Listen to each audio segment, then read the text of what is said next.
It's SJG D2 HBCU football. Sleep on Livingstone if you want to, and they can really punish you for it. Fayetteville State, they're never sexy, but they win. Sometimes we have to eat our crow, and I got to eat my crow this week, okay? Doom alert. Yeah, we're back at Heartbreak Hotel, and we're checking back in. But these guys, they believed from the beginning. Nobody on the look around. Nobody thought we were going to be here. But these guys, they believed from the beginning. Nobody on the outside, they said, we're bringing in all these D2 guys. We got this D2 coach. But I believe from the beginning. Well. Hard to compete with that intro, but, we're doing the best that we can. What's going on, everybody? This is SJG, joined by my man, K. Ferg, and we know that this is the D2 HBCU football show. Mainly focus on Division II HBCU, the Seattle and SIC, but I had to play that one after this weekend, and I would even say this season of HBCU football. But Chris, man, first off, I'll do the honors, man. How you feeling today, man? Day before Thanksgiving. Good. It's good to still be talking about football on a week like this, when it just feels great. Yeah, man. We got to treasure these. There's some years we've had D2 playoff runs. Other years we've had one and done or two and done, which has been the case the previous 2 years. So we definitely got to treasure what we got. And then also, I thought it was fitting to open up with that clip because we'll also be talking about coaching openings and coaching vacancies. Some of them are currently in D2. Some of them are currently in Division I. There may be some bleed over. So we're going to have a little fun, maybe get in a little trouble. That's what we do here. But first, I want to thank everybody for well, that's what I do here. Chris will try to usually, every once in a while, but that's my role here. So I want to thank everybody for tuning in. If you can please hit that like button, it just helps the stream out in so many ways. I see. Okay, there we had some anticipation for the show there. Hey, we're here. Chris, we'll talk about the coaching situation in a minute, but first off, man, we had the playoffs last week. We went in. We knew that there was a challenging matchup for both teams. Miles at home, Virginia Union on the road. But let's talk about Miles first and that game and the magnitude of the win over there for the Bears. Well, it's Miles' first playoff win, and that alone is a big deal. Actually, it was both VUU and Miles' first ever playoff win. And so that day alone is going to be living kind of like in memory. I would also mention that it's the first time that I think a lot of us can think in the past that two HBCUs won on the same day for playoffs. Like, that's how huge it was. But the fact that Miles came out of nowhere, over the last 3 weeks when they were doing the regional rankings to host a playoff game, and then to do it in the way that they did, it was pretty monumental. Miles did it, a lot of it on the strength of their defense and shortening the field. And, they were actually outgained 2 times over. Carson Newman had a little over 300 yards of offense, and Miles had 153. So, a lot of that was credit to the defense. They actually had to learn how to defend the option, because that's what Carson Newman has gone back to running now. And in doing so, they acquitted themselves very well and slowed down Carson Newman when they needed to. Wild finish, really wild finish. I know I rarely, if ever, like to say that somebody has won until they get to victory formation or get to the triple zeros, because I kind of saw that happening, and like, Miles had the ball. They had an opportunity to sort of like either run the clock out or pin Carson Newman deep. And the running back fumbles the ball, gives it back to Carson Newman like around midfield. And, Carson Newman, option team, for whatever reason, they passed 20 times in this game, and including the interception that sealed the game for Miles at the right at the end of the game. So it's a huge win. I mean, think about the number of schools who have won playoff games in the SIAC. It ain't that many, right? You got Tuskegee, you got Albany, now you got Miles. Like, it's a very thin list. And so it's a huge game. It was a huge win. It was a huge win. No doubt. Yeah, for sure. Like you said, you look at it historically, and I went back as best I could. As far as the D2 playoffs, which actually started in 1973, it was the first time that two HBCUs won. The first time since two HBCUs won in the history of the D2 playoffs. There have definitely been, like you said, SIC has had its own struggles. CIAA had a long time where they weren't invited to the playoffs, and then they finally got in. And made a run, and so they've kind of had the upper hand. But now, great for Miles and Sam Shade, who took over for Reginald Ruffin, the guy who basically built that Miles program. And tough first year, second year made strides, and then this year knocked the door down. Definitely, hats should be off to him for what he's done there, making history. And then when you look at again, like you said, for Virginia Union, it was historical as well, which is interesting because historically Virginia Union, one of the founding members of the CIAA, over on the East Coast, they're one of the first HBCUs to play football, and they've won the CIAA championship 12 times. Finally got to 12. Other schools got there a little faster, but hey, they're there. It's the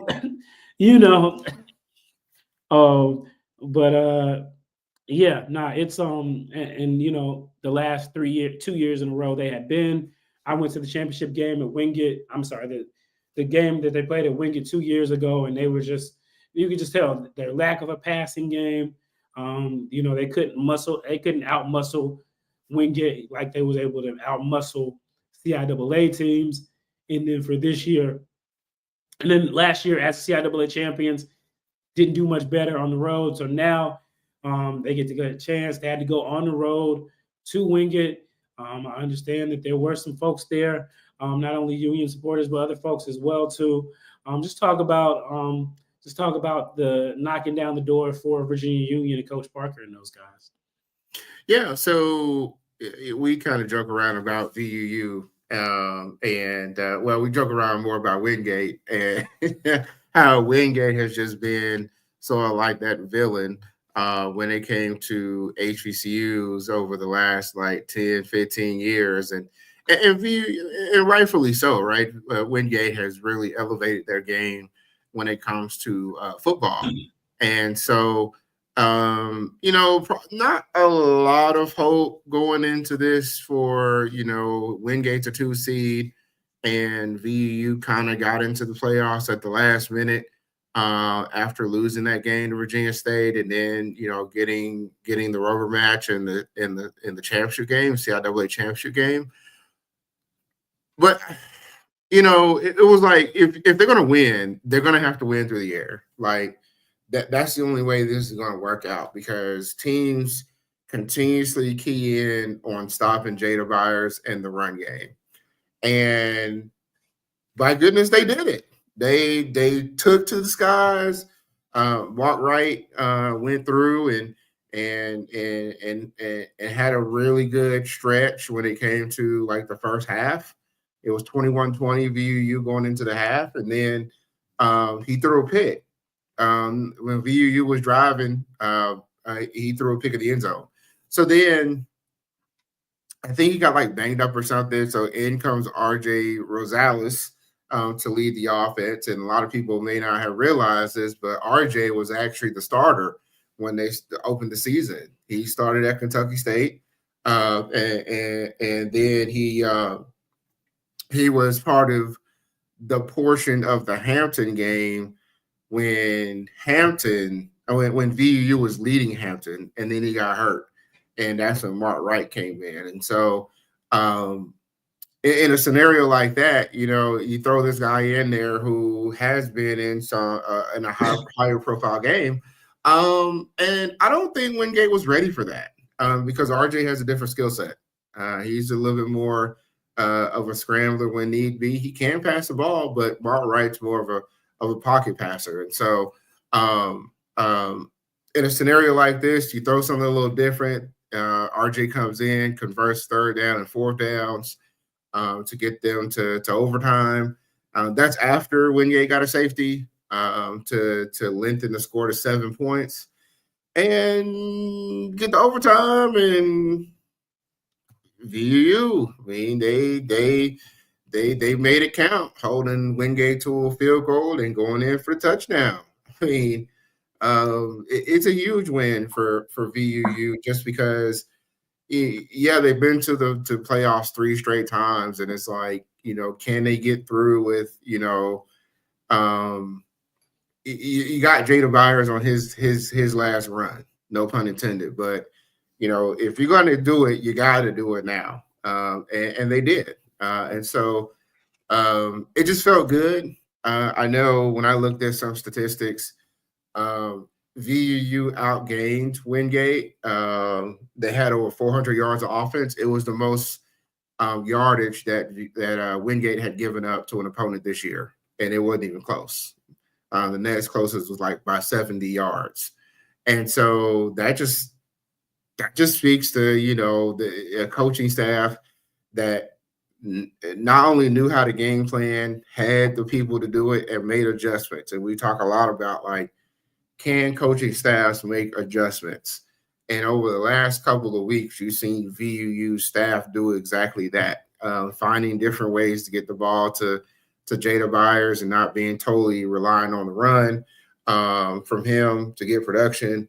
And I mean, they had to adjust with, a different quarterback. So, major kudos to Coach Parker and his squad. Yeah, and we'll talk more about Coach Parker and that coaching staff in just a little bit, several times, actually. Interesting observation. Ms. Quick says that Wingate underestimated VUU. Would you say that would be the case, Fergie, your estimation? Now, I mean, they have beaten HBCUs 20 times in a row, including Virginia Union in the playoffs. Do you think there was underestimation on their part, or was this just the case of the better team coming out on top? Well, I mean, it's certainly easy to think that, given the history, like VUU and Wingate already haven't played, and the CIAA only getting one slot into the playoffs. The South Atlantic Conference, where Wingate plays, they got 3 teams. And so, and they were the champions, they were the 2 seed. And so, maybe there's a little bit of that coming in, but, at the same time, like, VUU was going toe to toe for a while. Then they fell behind by 7. And when you talk about underestimating, like, you got to put teams away. Because if you don't put teams away at this level, you really, truly run that risk of them coming back. And that's exactly what happened with Wingate is they didn't put them away. And so maybe a little bit on the underestimating. But I think VUU found something with that passing game and found a weakness with Wingate that they were able to truly exploit. And so, yeah, I mean, Yeah. And then also, as was noted here, they are both private schools. It's really interesting when you look at this at the Division II level, Chris. And the CIAA for most recently, the state schools have kind of dominated. Bowie State, Virginia State, Winston-Salem State, Fayetteville State kept getting there. Um, you know, but before that, Shaw had a run as a private school.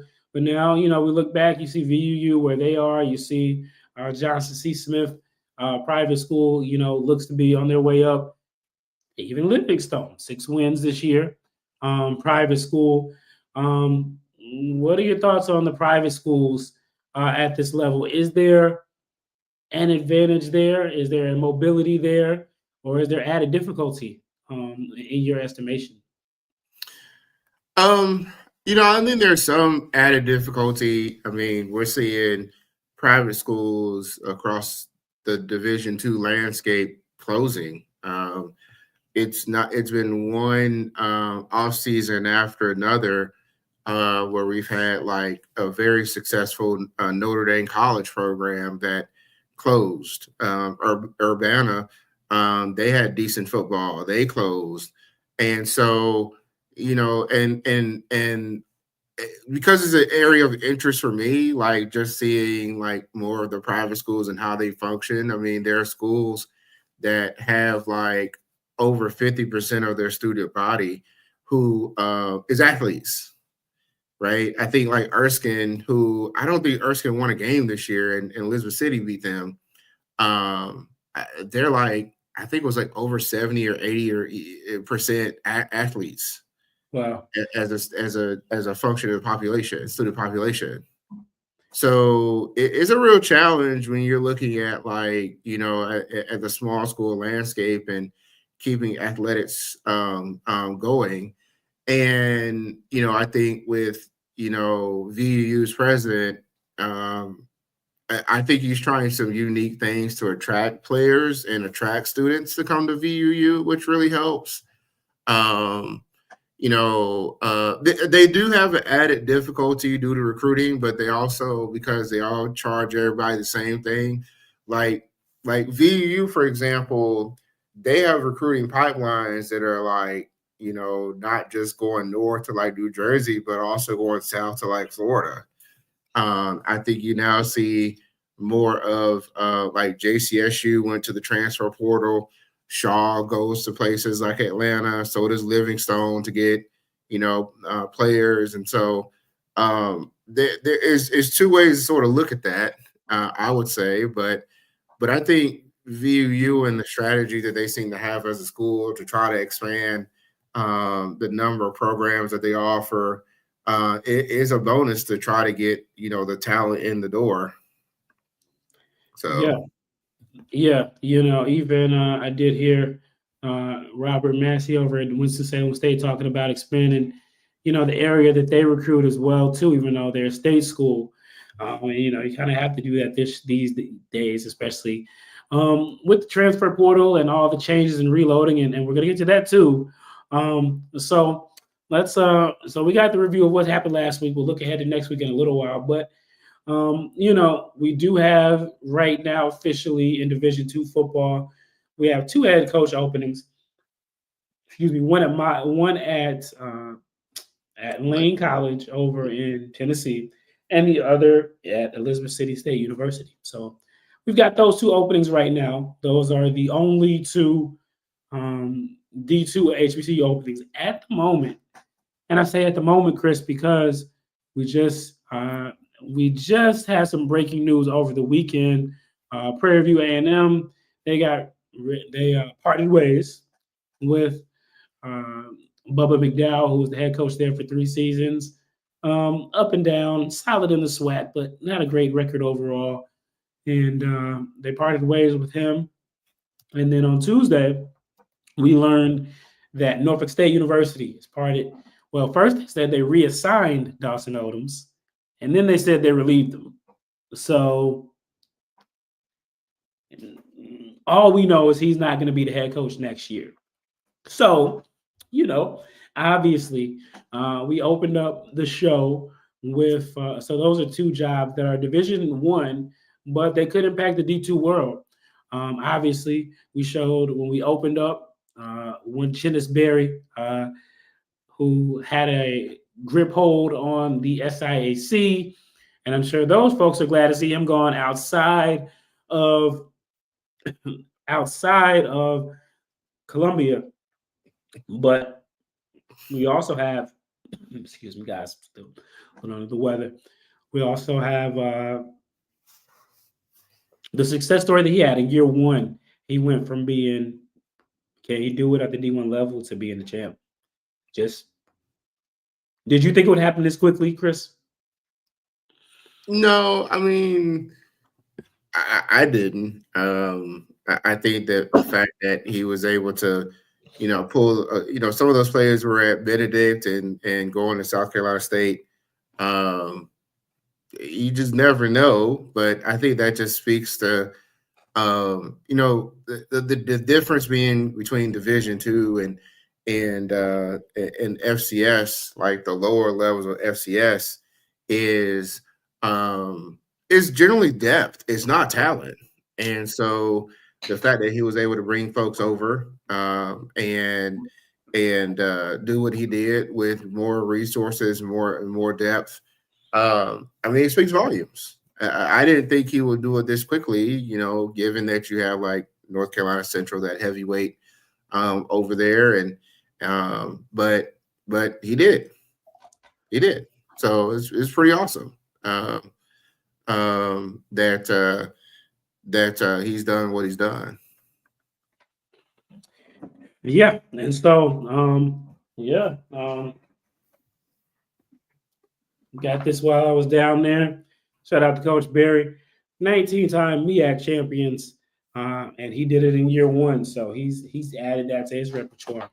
So they say it's the monkey see, monkey do league. Well, depending on who's saying it, that's probably not the thing to say about these, but we can say that. It's so now the openings over at the two spots now. So let's go Prairie View A&M. Obviously, they're in the SWAC.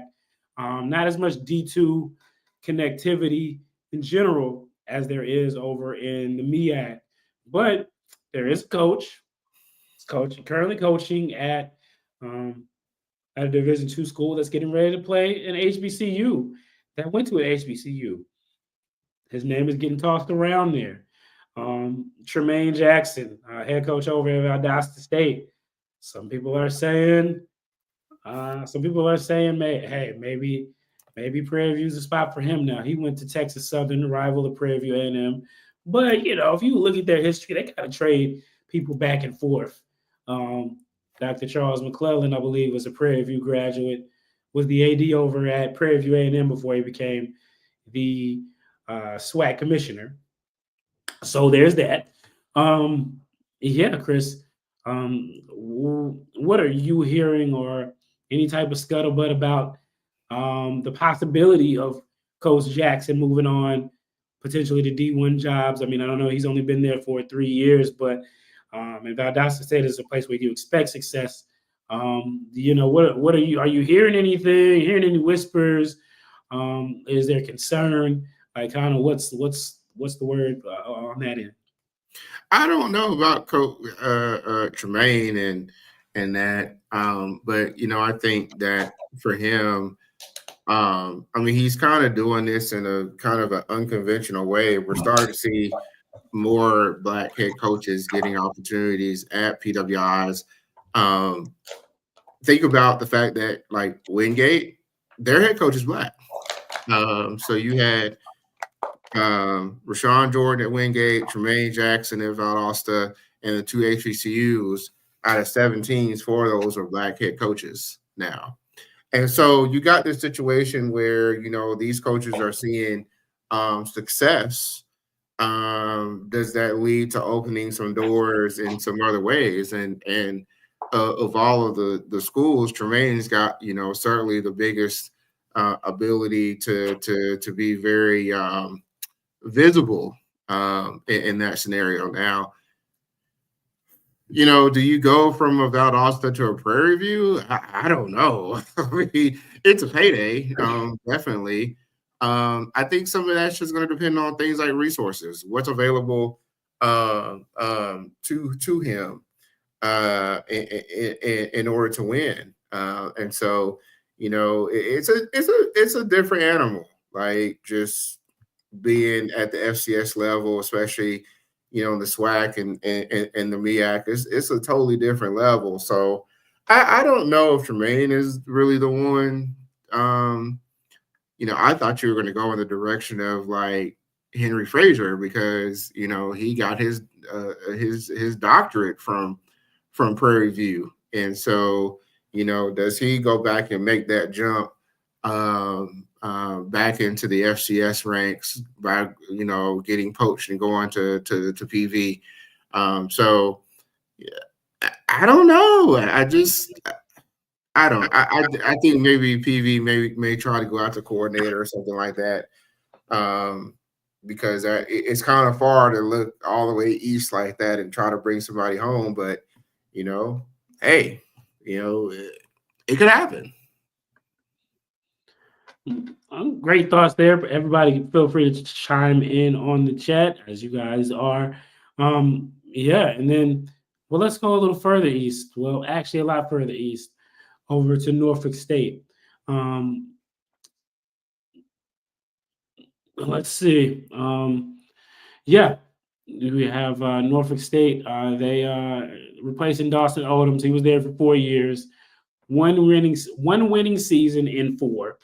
And it's going to be very interesting. I look at when Dawson Odoms was hired back in 2021. I looked at the history of Norfolk State football, and if you look at the history of Norfolk State football, because I'm like, okay, people always want to change coaches, but is changing coaches always going to provide the different results?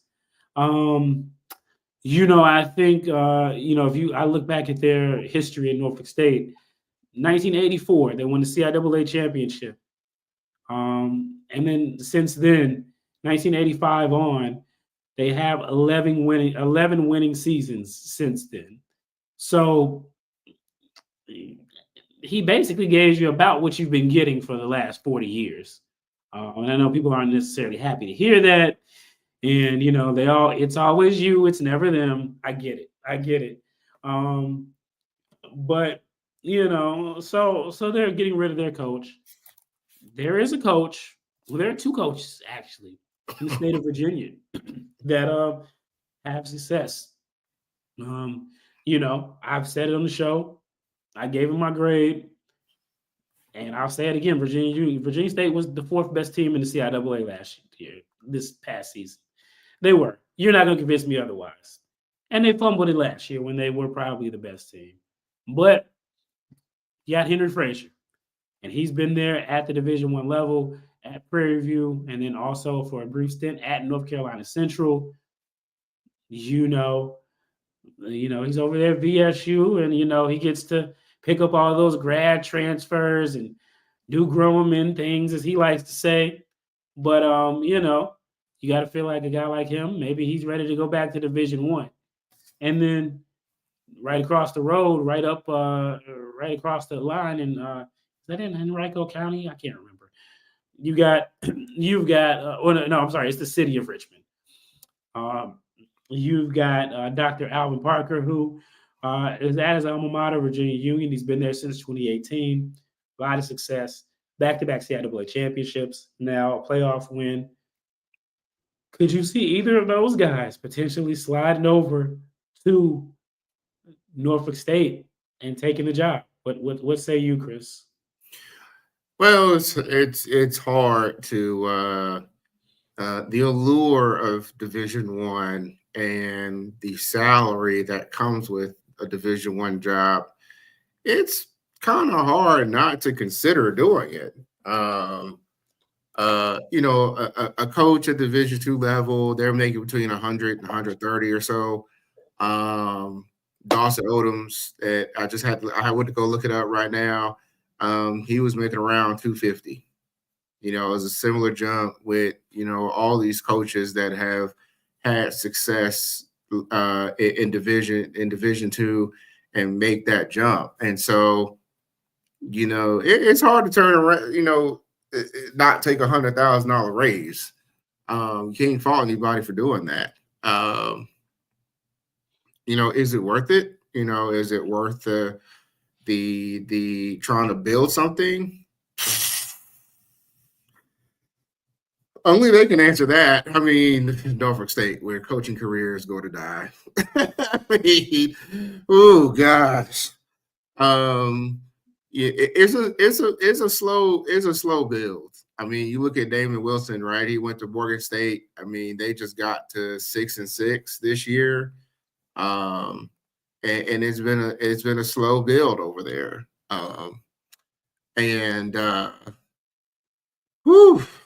I mean, it's a challenge. Why not if you're offered the job, unless you just don't think you're going to have the resources and you'll be trying to pick up the pieces after 3 years when, 3 years, you're either going to show enough improvement where they're going to keep you or you're out the door these days. So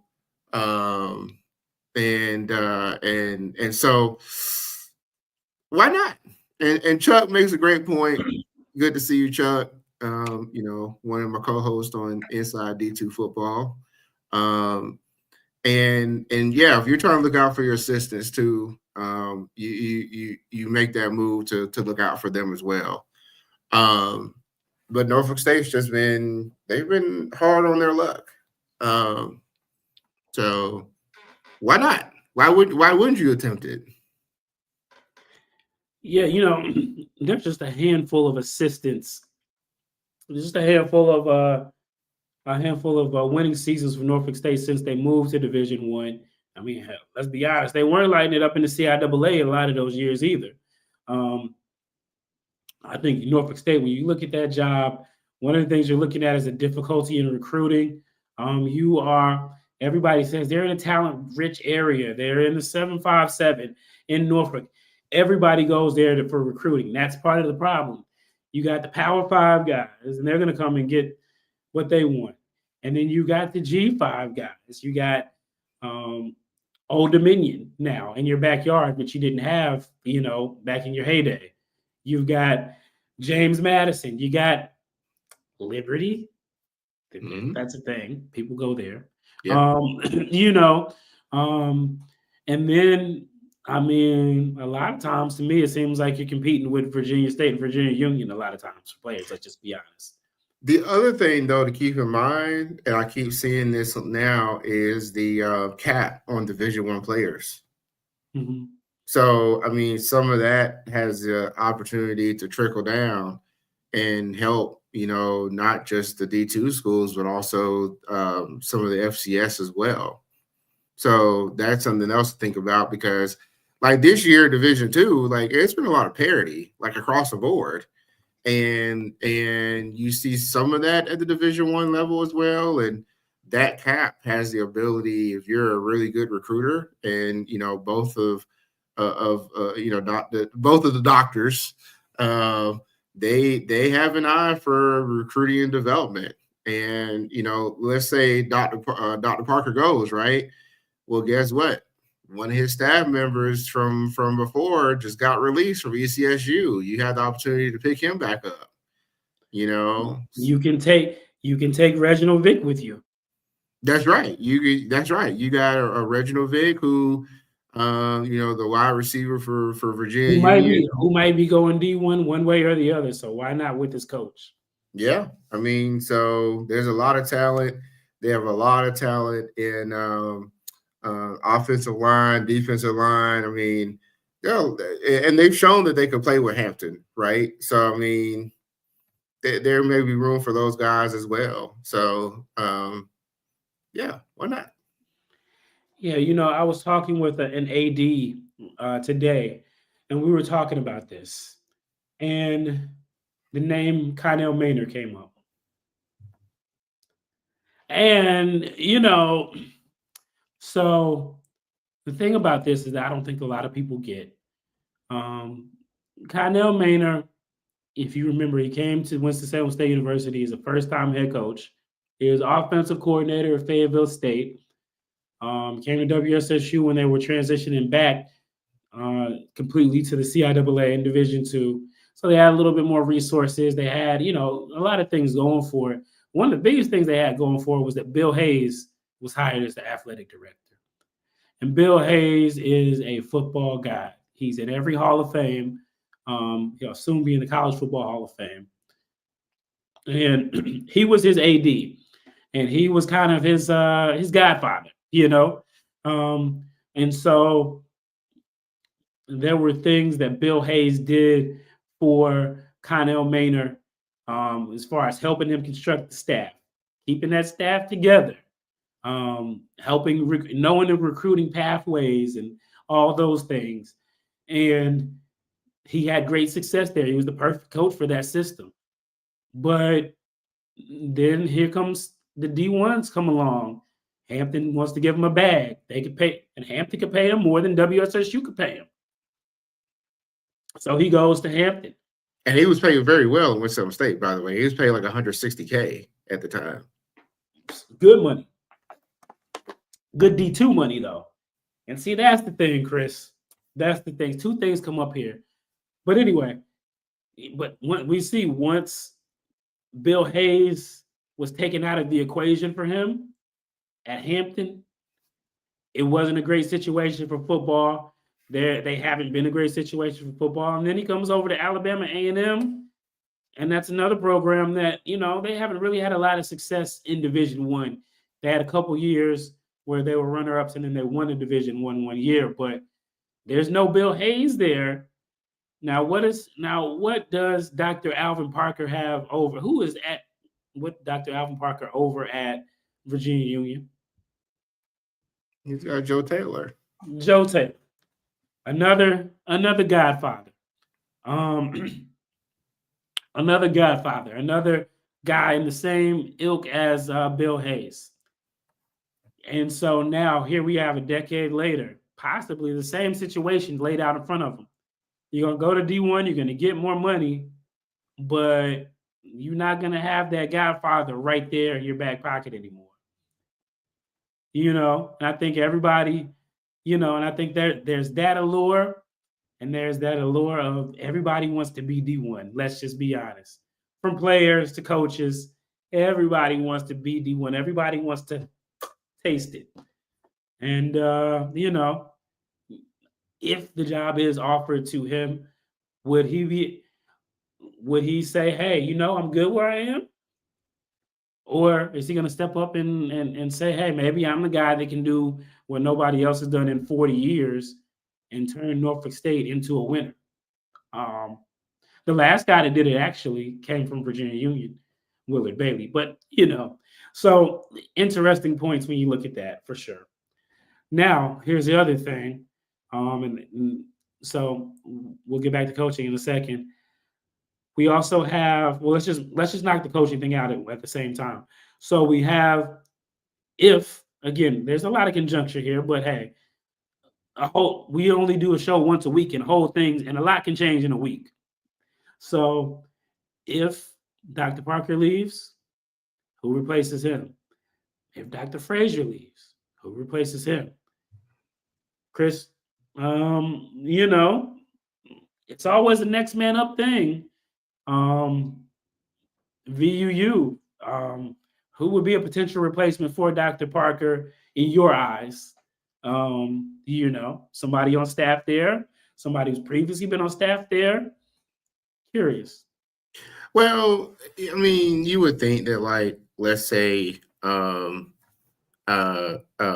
either Virginia State or Virginia Union comes open, you can kind of follow the path that many other schools have done and try to keep one of the assistants, like Ed Pointer, the defense coordinator, who's done a really masterful job at VUU. You could give him a shot, or Diego Ryland, who's big into bringing talent in the door, special teams as well. You could put him in charge there. Maybe you see like Lamar Manigo or Carlos Fields at Virginia State, be given a shot as well. I mean, you've got those guys. You've got like David Bowser, formerly a head coach. understands how all that works, and would be certainly on the market. There's a lot to sort of consider there. There's a lot of talent. I know a lot of times we talk about Sewell coming back to the CIAA, and Oh, from that's the guy Morgan that State. round with do well. Okay. Huh? So that's the guy that round with do well. Right. You got the cat out of the bag, Chris. Yeah. Oh, my bad. But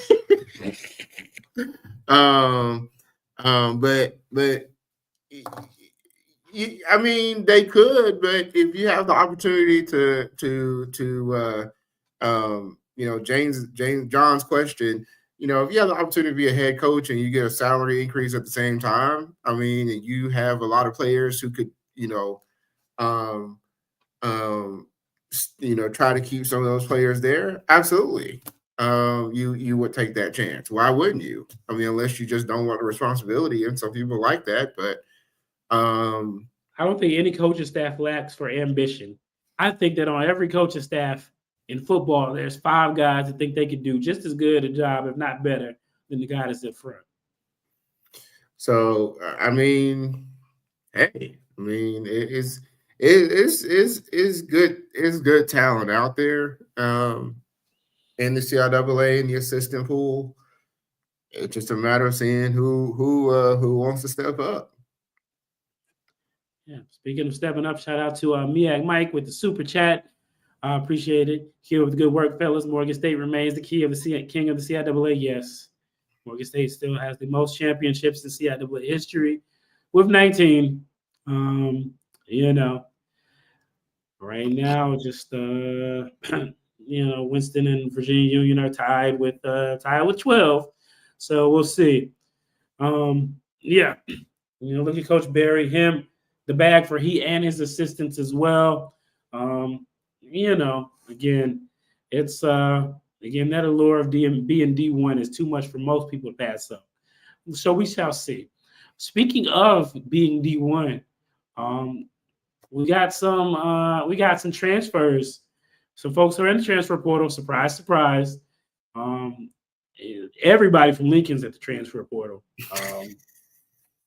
The mailman from Lincoln is in the transfer portal.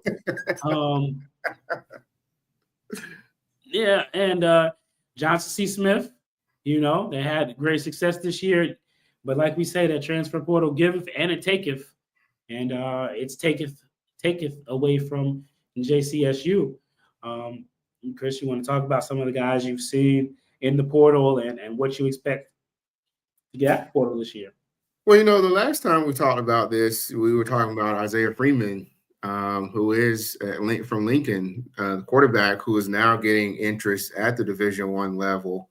And then this week we, found out about Shamar Baker, defensive back at JCSU, who was all conference performer, who is in the portal now.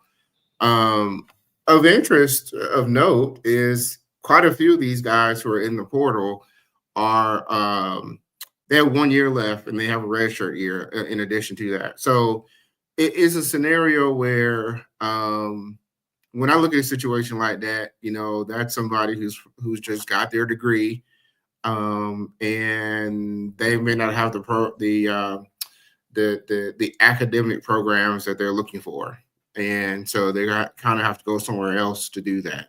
And this is what I was saying about somebody like a VUU. Like if you have certain programs at the graduate level, you're actually kind of primed to take advantage of the pool of talent these days. And so I know we've definitely seen Winston State do some of that. And I think VUU's done some of that as well, where they've been able to pull talent in, their graduate students. And so you got to have a robust graduate program these days, or you're going to fall behind. Like you talk about, we brought up Tremaine Jackson right at Valdosta. They have a pretty robust set of academic programs at the graduate level, and numerous other schools throughout Division II do as well. And so you have that option. You have the opportunity to get graduate students, and to be able to play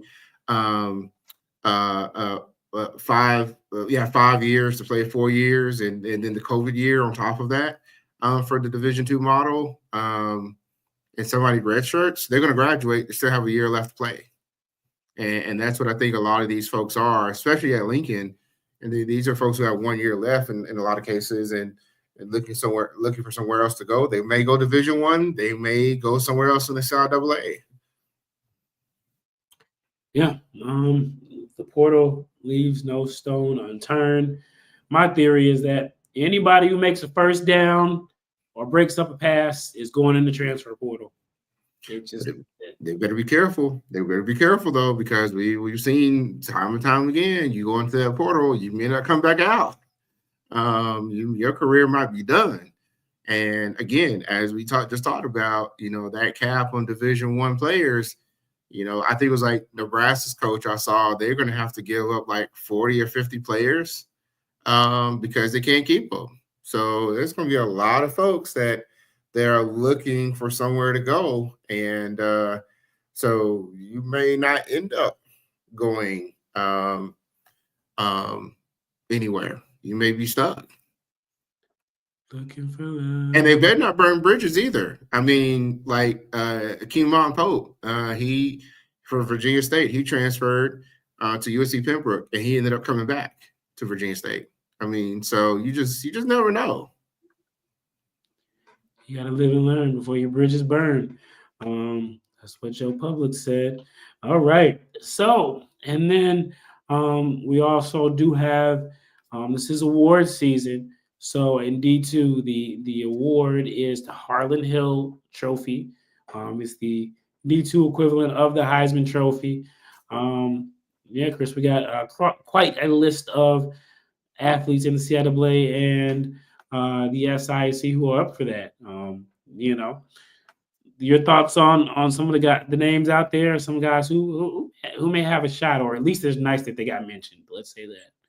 So I think it's important to talk about how the Harlon Hill works first, because we always get questions about how all that stuff is set up. So first of all, the Harlon Hill Trophy is the Heisman equivalent at the Division II level.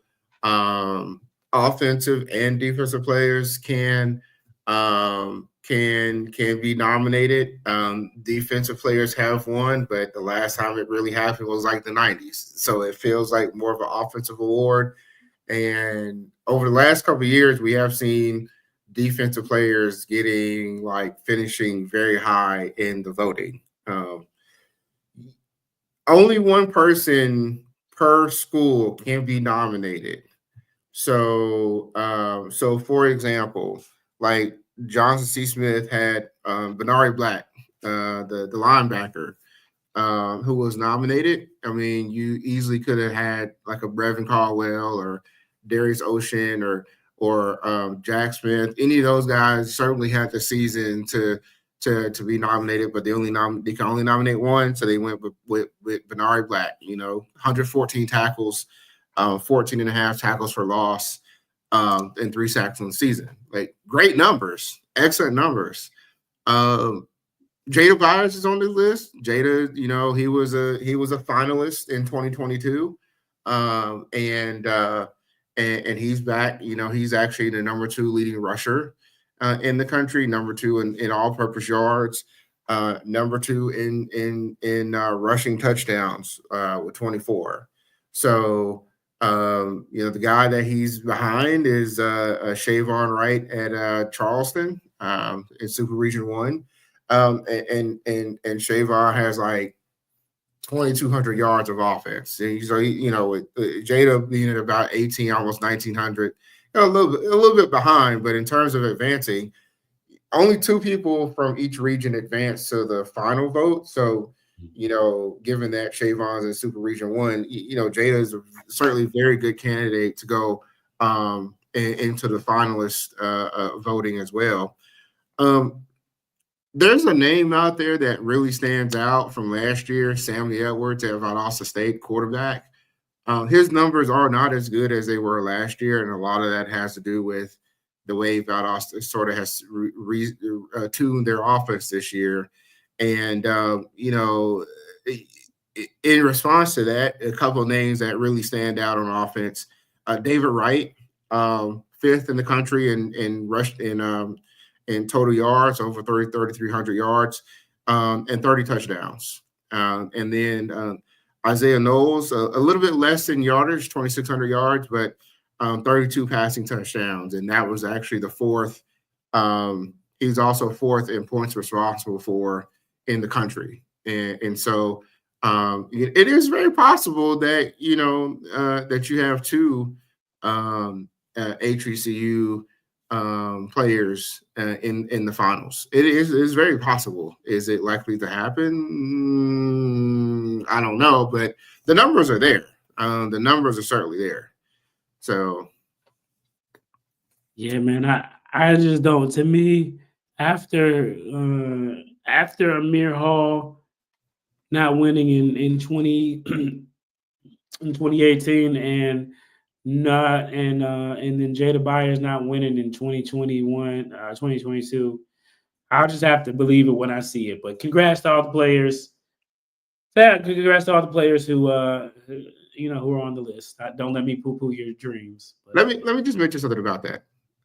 Because this really grinds my gears. A lot of us don't like how the voting works. The voting works by each SID in Division II football for their school gets a vote. Well, there you go. I'm sorry. So if these conferences were to say, hey, you must vote, right? There you go. You got votes there, but you have non-voters. I think Jada Byers, 1 year, he only had 8 first place votes or something like that. And it's we don't know who exactly has and hasn't voted, but that's how that works. Is the SIDs are the ones who are voting across the country. And if you don't have name recognition, you can really struggle with getting votes.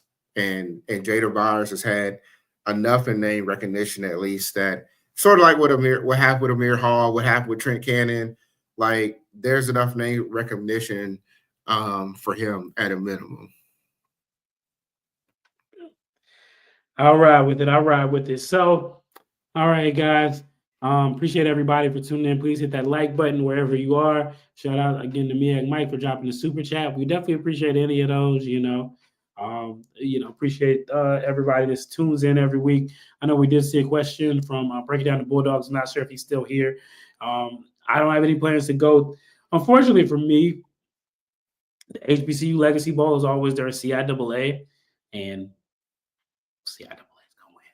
Sorry. True does. CIAA is just going to win. It just is what it is. But, it's a great event, and hopefully, it'll give a chance for a lot of people to shine. Chris, have you ever gone? Have you ever thought about going? I've gone. Okay. Well, what was your impression of the event then? I thought it was great. I thought it was a really cool showcase, the way that they have everything set up. I thought it was awesome. I thought it was great. Yeah, I did go to the draft combine the 1 year that it was not a part of the when it was with the Senior Bowl. That was interesting. All right, let's look ahead to these playoff matchups. And before my voice gives out, and I'm sure people already have food in the oven. So, Chris, let's start off with Miles at the fake VSU.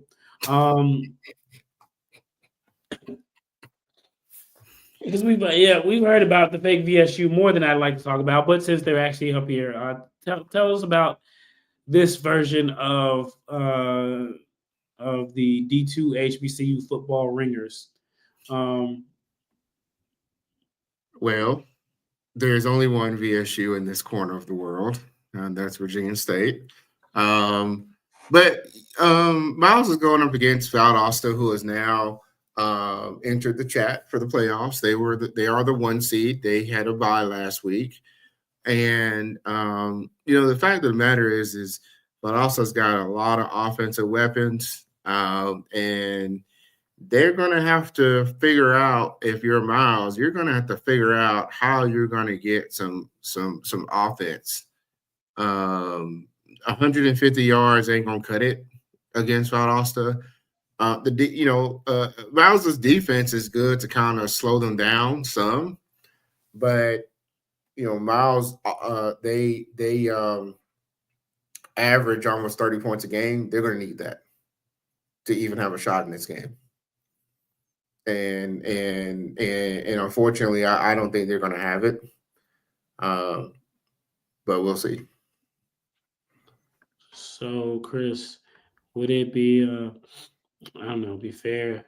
Would it be fair to say No, I'm not gonna do that to Miles, man. I'm not gonna do that to Miles. We rooting for the best for him. We're not gonna do that to Miles. okay? All right. So, and then Virginia Union, will the strength of the Black Panther be enough to aid them against Lenore Ryan? What? Tell us about this Lenore Ryan from Hickory, North Carolina. What they got? Well, what they got cooking? Lenore Ryan, another South Atlantic team that got into the playoffs. Boo.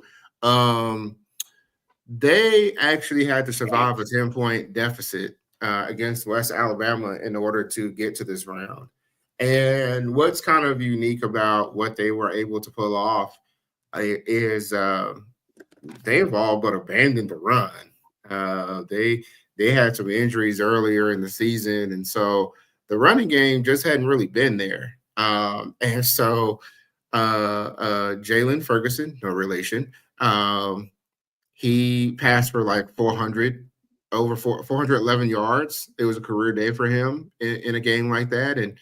And Lenore Ryan's defense stepped up when they needed to kind of, even when West Alabama got going, they were able to slow them down. Now, if you're VUU going into this game, what you really have to deal with is you've been kind of susceptible in the passing as a passing defense, and you've got to find ways to slow down that passing attack. Now, passing attacks when you get inside the red zone, they don't fare as well, and that kind of happened with Wingate, and Wingate settled for field goals, and so this is an opportunity for VUU to do the same thing. They've done it against Virginia State. They've done this against Wingate. Now you got Lenore Ryan team that has very similar style, but they dial that passing game up to 10. And so, yeah, I mean, you got to slow that down. And if you're VUU on offense, you got to just continue to do what you do. Get Jada Byers the ball when you can, but you got to pass that ball to those wide receivers as well. You got to have some degree of balance. Yeah. It's definitely going to be an uphill battle for both teams, but hey, if both teams win, we'll be looking at a HBCU de facto championship game at the Division II level in the playoffs, with the winner going to, they'd be in the Final Four, wouldn't they? Yep. No, it'll be the regional final. It'll be 8 down to 8 teams. Okay, so yeah, hey, we've seen teams make deeper runs, and so we'll be keeping our fingers crossed. But to that end, we appreciate everybody for tuning in this week. A lot of excitement there between the playoff wins and the potential for coaching changes. Appreciate everybody for tapping in with us. We hope you guys enjoy your Thanksgiving holiday. Win, lose, or draw, hopefully we should be back next week to dissect what happened and at least look ahead. Who knows? Maybe we'll have a coach another coach, a new coach by then, or maybe we'll have some more empty seats at the table. Who knows? Tune in. But what we do know, down with the sack and beat the fake VSU. Those are the hashtags. So appreciate you guys for tuning in. And thank you guys so much. And have a happy Thanksgiving and a merry good night. It's SJG D2 HBCU football. Sleep on Livingstone if you want to, and they can really punish you for it. Fayetteville State, they're never sexy, but they win. Sometimes we have to eat our crow. And I got to eat my crow this week, okay? Doom alert. Yeah, we're back at Heartbreak Hotel, and we're checking back in.